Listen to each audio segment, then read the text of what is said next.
دوستان سلام، خسته نباشید.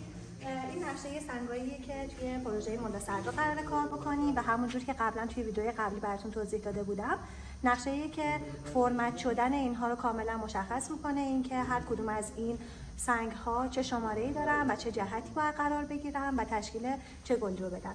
حالا ما این اومدیم اینجا کار کردیم، تمام همه اینا محاسبه شده هست، ولی اومدیم سر ساختمان و یه مشکلی برخوردیم. اونم این که اگر که این سنگ رو بگیرید، سنگ شماره 32 ما این یکی توی حمل ببینید چه ضربه‌ای خورده و این دقیقاً جایی میفته که گل کار ماه و مجبور شدیم که سر ساختمان بیایم و یه مقدار چیدمان رو تغییر بدیم و جابجا بکنیم. بعد از اینکه تغییرات و جانمایی‌های مختلف رو بررسی کردیم، متوجه شدیم که بهتره که بیایم همون چیدمان قبلی رو کار بکنیم، ولی به جاش بیایم از این سنگ به اندازه 2 سانت 3 سانت برش بزنیم و ادامه کار رو کار بکنیم. یعنی این نیست که محاسبات انجام بدیم همه چیز گل باشه، ولی وقتی که میایم سر ساختمان با سورپرایز هم مواجه میشیم.